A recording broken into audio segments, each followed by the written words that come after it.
सागर तारिणाहि तुभ्यं नमोस्तु भव्य दुःख निवारिणाहि अध्यात्मे मूर्ति गुरुदेव नमोस्तु तुभ्यम् आचार्य वरदे सुविशुद्ध नमोस्तु तुभ्यम् आचार्य वरदे सुवर्दे विशुद्ध नमोस्तु तुभ्यम्। परम पिता परमात्मा शासन नायक श्री वर्धमान स्वामी की वात्सल रत्नाकर आचार्य भगवान विमल सागर जी गुरुदेव की दादा गुरुवर गणाचार्य आचार्य भगवान विराट सागर जी गुरुदेव की मम गुरुवर अध्यात्म योगी चर्या शिरोमणि आस्था के देवता वस्तुत्व महाकाव्य की रचयिता आचार्य भगवान विशुद्ध सागर जी गुरुदेव की 3 कम 9 करोड़ मुनि भगवंतों की द्वादशांग जिनवाणी माता की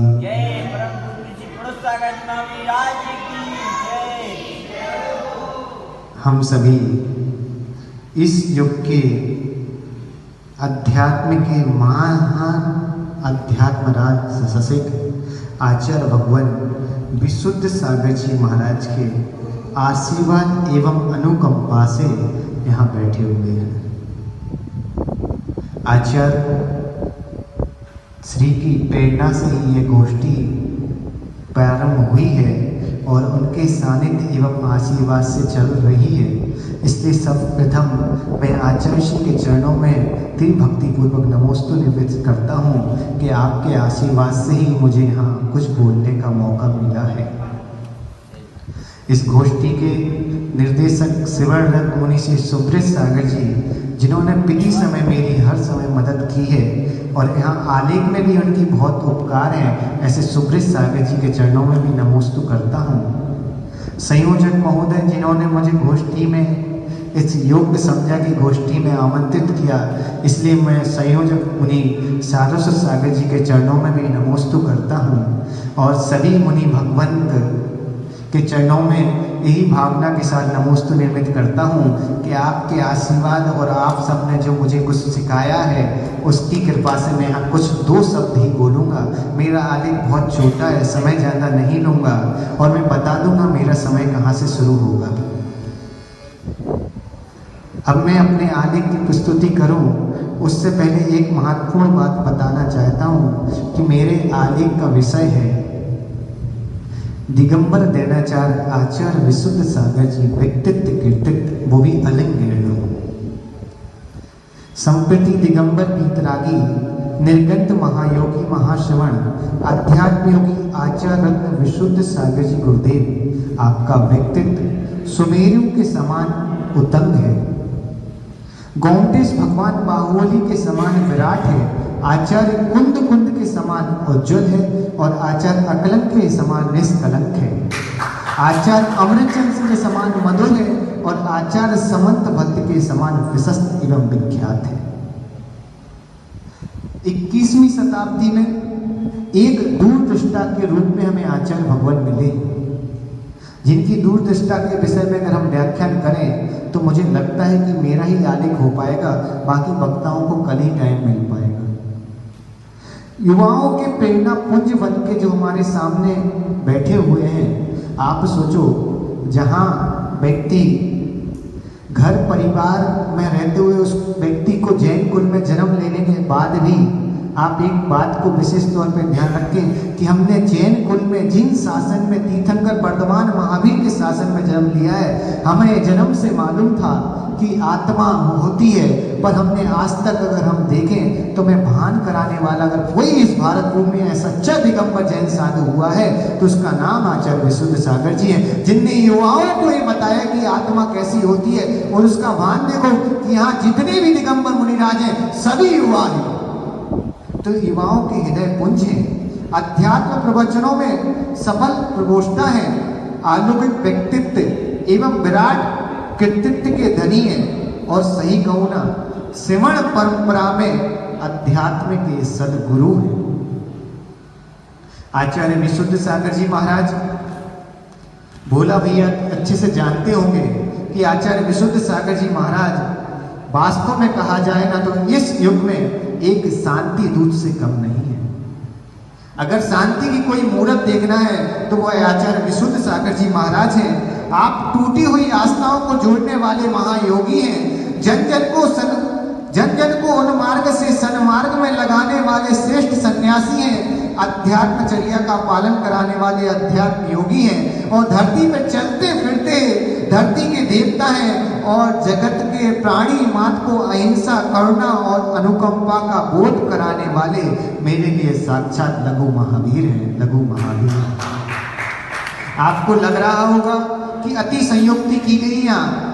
चक्रेश भैया, अगर आप सोच रहे हो कि अति संयुक्ति, तो यहाँ बिल्कुल भी अति संयुक्ति नहीं है। आचार्य विशुद्ध सागर जी मैं आपको प्रमाणित करके भी बता सकता हूँ। वैसे भी प्रमाण को किसी प्रमाणिकता की आवश्यकता नहीं होती, सत्य को किसी सत्यार्थ की आवश्यकता नहीं होती, सत्य स्वयं में ही सत्य होता है। फिर भी मैं आपको प्रमाण दे सकता हूँ कि जिस तरह दीपक भैया महावीर स्वामी का समोषण लगता था ना, उनके समोषण में प्रत्यक्ष रूप में विशुद्ध सागर जी आपने भी सुना होगा, प्रत्यक्ष रूप में एक ही घाट पर गाय और सिंह एक साथ पानी पिया करते थे।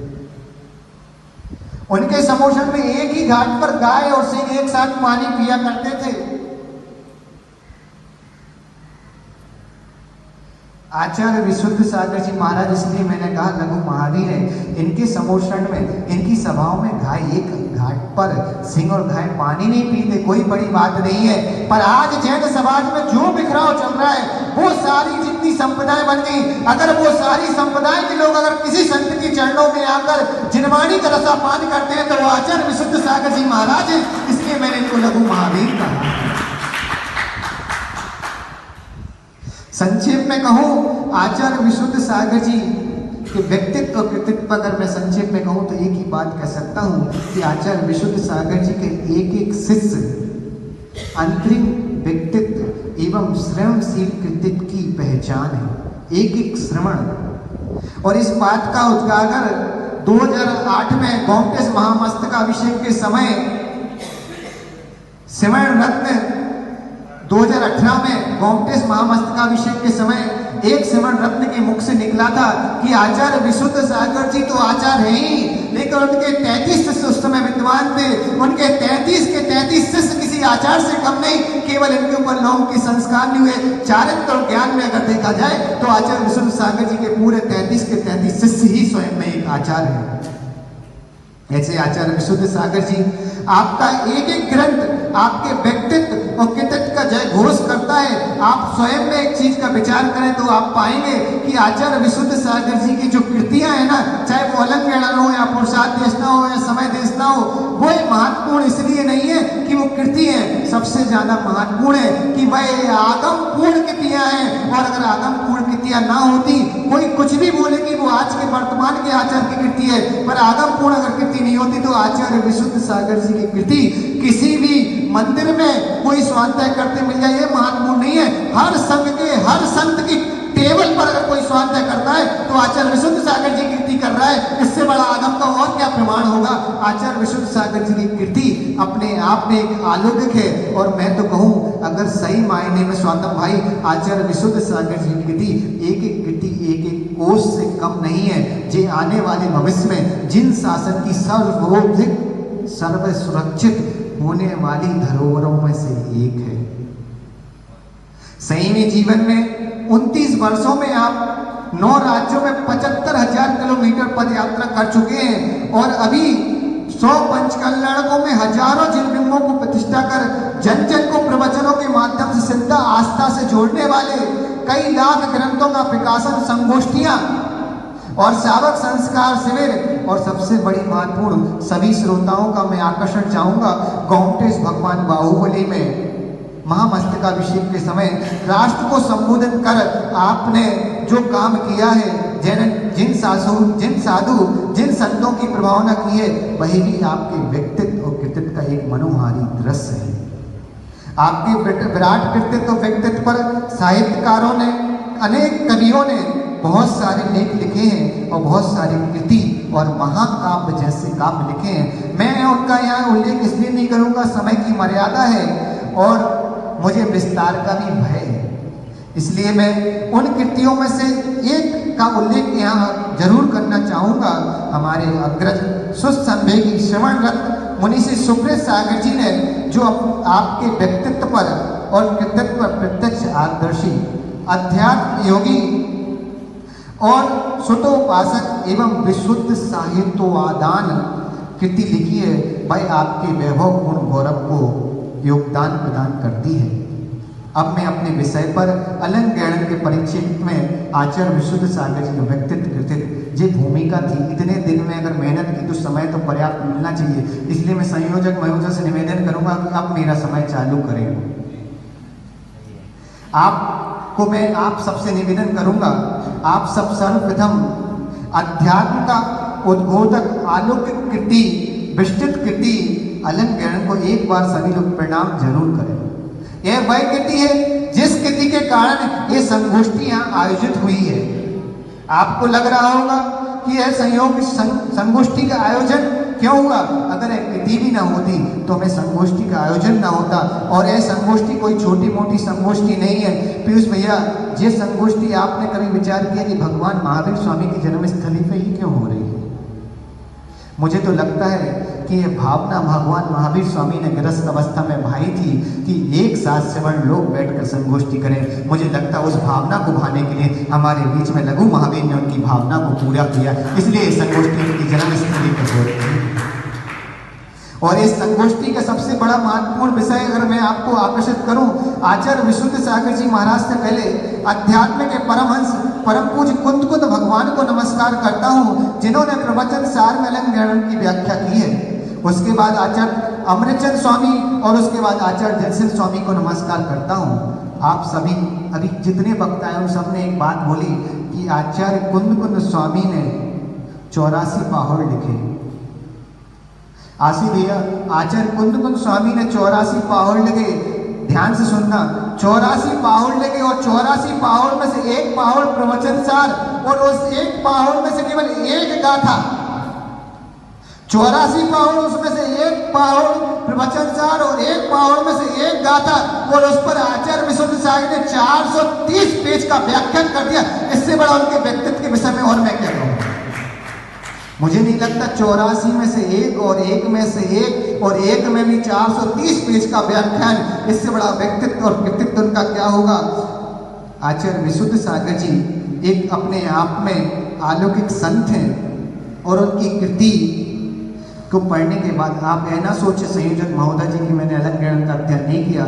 मैंने अलंकरण का अध्ययन किया है और मैं आपको प्रमाण भी दे सकता हूँ। आचार्य विशुद्ध सागर जी महाराज की अगर धारणा शक्ति के ऊपर ध्यान दिया जाए तो भगवान के आशीर्वाद से अगर हम देखें या माँ सरस्वती की बरसात से बोले तो उनकी धारणा शक्ति ही तेज है। उनकी स्मरण शक्ति इतनी तेज है कि उसके सामने उनकी विस्मरण शक्ति कुछ काम ही नहीं करती। वो एक बार जो भी याद कर लेते हैं, श्याम सागर जी अच्छे से जानते हैं कि एक बार आचार्य विशुद्ध सागर जी जो भी याद कर लेते हैं वो भूलते नहीं है। ऐसे आचार्य विशुद्ध सागर जी महाराज जिनकी स्मरण शक्ति इतनी तेज है, और आचार्य जी हमेशा अपने प्रवचनों में के माध्यम से एक सूक्ति बोलते हैं कि अंटी का दाम और कंठी की विद्या हमेशा काम आती है। साधक जीवन में आपके जेब में पैसा नियम से ही होना चाहिए और साधु जीवन में कंठ में विद्या होनी चाहिए। तो मैंने ऐसा नहीं कि आचार्य विशुद्ध सागर जी बबलू ये सोचे कि बोलते ही रहते हैं, बोलते नहीं है, वो आचार्यत्व में भी उतारते हैं। आप प्रत्यक्ष रूप से देख सकते हैं आचार्य विशुद्ध सागर जी के प्रवचनों में व्याकरण, ज्योतिष, वैदिक, आध्यात्मिक, आगम, नए न्याय, सर्वदर्शन और परदर्शन, गीता, रामायण जैसे विभिन्न महत्वपूर्ण ग्रंथों का ज्ञान उनके यहाँ होता ही रहता है। और यह सब कुछ ऐसा नहीं कि ग्रंथ खोल के वो बताते हो, उनके कंठ में विराजमान ही रहता है। और सबसे बड़ी महत्वपूर्ण चीज है कि आचार्य विशुद्ध सागर जी ने अभी तक जितने भी जैन दर्शन के मुख्य रूप ग्रंथ हैं, या कहूँ जैन दर्शन की नींव जिस पर खड़ी है, वो सारे ग्रंथों का अध्ययन, ये सबसे महत्वपूर्ण बात है कि अपने गुरु के मुख से ही किया है। और आचार्य विशुद्ध सागर जी ने संयमी जीवन में जितने भी व्रत लिए हैं वो अपने गुरु के द्वारा ही लिए हैं। ये सबसे आकर्षण का विषय और सबसे बड़ी आकर्षण का विषय है कि आचार्य विशुद्ध सागर जी ने 98 में जब वो घर में थे और उन्हें पहली बार आचार्य विराट सागर जी के दर्शन किए थे, जो सिद्धा और समर्पण समर्पण आचार्य विराग सागर महाराज के प्रति आज भी उतना ही है। ये सबसे बड़ी महत्वपूर्ण उनके व्यक्तित्व की बात है। और संयोजक महोदय का आकर्षण चाहूंगा कि पेज नंबर 104 में लाइन नंबर 9 में आचार्य महाराज अलंकरण में लिखा है कि वीतरागी निर्गत तपोधनियों के चरणों में आने मात्र से विकल्पों का जहाँ जहर उतर जाए वही सच्चा वीतरागी श्रवण है। मैं बोल सकता हूँ कि कई बार आप सबके मन में आया होगा, कोई भी आगम की जिज्ञासा जब हमें आती है ना तो आचार्य जी से बोलने की जरूरत नहीं पड़ती। आपने प्रत्यक्ष में अनुभव किया हो उनके प्रवचन के माध्यम से, उनकी वाचना के माध्यम से, उनके स्वाध्याय के माध्यम से वह जिज्ञासा स्वयं में ही हमारी समाप्त हो जाती है। और पेज नंबर 200 लाइन नंबर 6 और 12 सब वाक्यों में आचार्य जी ने एक बहुत सुंदर बात लिखी है, यानी सभी समाज को जोड़ के रखना, तोड़ना मत, और कभी ग्रुप मत बनाना और कभी कोई पंथ नहीं बनाना। तो मैं बोल सकता हूँ बड़े गर्व से 1600 पिच्छियों में से कई पिच्छियाँ ऐसी होंगी, लेकिन उनमें भी सबसे सुंदर अगर कोई पिच्छी है तो वह आचार्य भगवान विशुद्ध सागर जी महाराज है, जिनने कभी किसी समाज को तोड़ा नहीं, कोई ग्रुप बनाया नहीं और कोई पंथ बाद में पड़े नहीं। ऐसे आचार्य भगवान विशुद्ध सागर जी महाराज हैं। और संयोजक महोदय की कृपा से जब आलेख विकासन होगा तो आप बाकी पढ़ ही लेंगे। इसमें एक और महत्वपूर्ण बात मैं आपको बता देना चाहता हूँ। मेरे आलेख में अलंकरण की वाचना जो व्याख्या हुआ था वह 2016 में हुआ था वैशाली नगर में, और ये भी वैशाली, इसलिए मैंने ज़्यादा तो आलेख नहीं लिखा। 2016 में हुआ था इसलिए केवल 20 पेज का आलेख लिखा, और 16 में हुआ था इसलिए 16 ही शीर्षक दी उस आलेख में। इस बात को मैंने ध्यान रखा। और इसके बाद एक सबसे बड़ी महत्वपूर्ण बात है कि जब किसी के मुख से हम सुनते हैं ना कि आचार्य विशुद्ध सागर जी ने ऐसा बोला, तो दीपक भाई आपको भी सुनने में मिला होगा। अलंकरण पढ़ने के बाद मुझे लगा कि आचार्य सब लोग बोलते हैं अरे भैया वो तो बोल सकते हैं क्योंकि वो अध्यात्म योगी है। क्यों बोल सकते हैं? क्योंकि वो अध्यात्म योगी है। अगर मैं सही शब्दों में कहूँ ना, आचार्य जी के अलंकरण को अगर कोई पढ़े तो उसको वास्तव में लगेगा जहाँ कोई श्रावक श्रवण पद पर जाता है ना तो वास्तव में निर्गत दीक्षा नहीं लेता। निर्गत दीक्षा हम बोलते हैं, निर्वाण दीक्षा बोलते हैं, या हम बोलते हैं जैन मुनि दीक्षा ले रहा है, वास्तव में वो अध्यात्म दीक्षा लेता है। क्योंकि आचार्य विशुद्ध सागर जी महाराज ने अलंकरण में एक व्याख्यान किया है कि संयोगी भाव से जो पृथक कर दे, संयोगी भाव से जो तुम्हें पृथक कर दे उसका नाम अध्यात्म है। तो मुझे लगता है कि जब एक सावक दीक्षा लेता है तो वह संसार के सारी संयोगी भाव से पृथक हो जाता है, और जब वह अध्यात्म दीक्षा लेता है तो हर श्रवण ही अपने आप में एक अध्यात्म योगी है। और आचार्य विशुद्ध सागर जी महाराज की यह दूरदर्शिता है कि वो चाहते हैं कि आने वाला श्रवण इस युग में एक सच्चा श्रवण के रूप में दिखे, क्योंकि जिन शासन में श्रवणों से ही जिन शासन की धरोहर है। और आचार्य विशुद्ध सागर जी महाराज के विषय में जितना भी कहा जाए उतना कम है, और उनके व्यक्तित्व के विषय में जितना कहा जाए उतना कम है। अधिक क्या कहूँ, आचार्य विशुद्ध सागर जी के व्यक्तित्व कृतित्व बहुत विशाल है। कहने को समय कम है, शब्द थोड़े हैं, पर गुण अनंत है। संक्षेप में इतना ही कहूँगा, जन जन तक सुध की आराधना पहुंचाने वाले अगर कोई है तो वह आचार्य विशुद्ध सागर जी हैं। संपदाओं को एकता में बांधने वाले अगर कोई है तो वह आचार्य विशुद्ध सागर जी हैं। अध्यात्म देशनाओं के दाता अगर कोई है तो वह आचार्य विशुद्ध सागर जी हैं। चारित्र के चर्या के हिमालय अगर कोई है तो वह आचार्य विशुद्ध सागर जी हैं। चिंतन के चमत्कारी चंद्र कोई है तो वह आचार्य विशुद्ध सागर जी हैं। श्रवणों में रत्नाकर अगर कोई है तो वह आचार्य विशुद्ध सागर जी हैं। और श्रुतों में परम प्रचालक कोई है तो वह आचार्य विशुद्ध सागर जी हैं। परम विशुद्धि के दाता अगर कोई है तो वह आचार्य विशुद्ध सागर जी हैं। हम सबकी आस्था के देवता अगर कोई है तो वह आचार्य विशुद्ध सागर जी हैं। समाज क्षमा के आलय अगर कोई है तो वह आचार्य विशुद्ध सागर जी हैं। आध्यात्मिक के प्रेरक अगर कोई है तो वह आचार्य विशुद्ध सागर जी हैं। ज्ञानी ध्यानी योगी अगर कोई है तो वह आचार्य विशुद्ध सागर जी हैं। मर्यादा पुरुषोत्तम अगर कोई है तो वह आचार्य विशुद्ध सागर जी हैं। बालकों के लिए बालक सम अगर कोई है तो वह आचार्य विशुद्ध सागर जी हैं। जन जन के अगर कोई प्रिय है तो वह आचार्य विशुद्ध सागर जी हैं। और मनीषियों के लिए महामनीषी अगर कोई है तो वह आचार्य विशुद्ध सागर जी हैं। और श्रवणों के लिए श्रवणाचार्य अगर कोई है तो वह आचार्य विशुद्ध सागर जी हैं। पदयात्री और कर पात्री अगर कोई है तो वह आचार्य विशुद्ध सागर जी हैं। और इसके बाद सबसे ज्यादा महत्वपूर्ण बात मैं आचार्य जी का भी आकर्षण चाहूंगा कि प्रणुत सागर जी के अगर दीक्षा गुरु कोई है तो वो आचार्य विशुद्ध सागर जी है। तुम मानो या ना मानो, तुम मानो या ना मानो, मेरे लिए अगर साक्षात कोई लघु महावीर है तो वो आचार्य विशुद्ध सागर जी हैं। लघु महावीर अगर कोई है तो वो आचार्य विशुद्ध सागर जी हैं। आप सबने इतनी शांतिपूर्वक मुझे सुना, उसके लिए बहुत सारा धन्यवाद। आप सबको आलेख मिलेगा और मेरे आलेख में किसी को जिज्ञासा तो हो ही नहीं सकती। अगर किसी की हो तो मैं विस्तार से उसका समाधान करने के लिए तत्पर हूँ। आप सब की कोई जिज्ञासा नहीं, इसलिए मैं अपनी वाणी को विराम देता हूँ और आचार्य श्री के चरणों में पुनः नमोस्तु करता हूँ कि हे आचार्य श्री, आप ऐसे ही मौका पुनः पुनः देते रहें और पुनः पुनः ऐसी गोष्ठी होती रहे तो हमें बोलने का मौका भी मिले। बोले आचार्य भगवान विशुद्ध सागर जी महाराज की।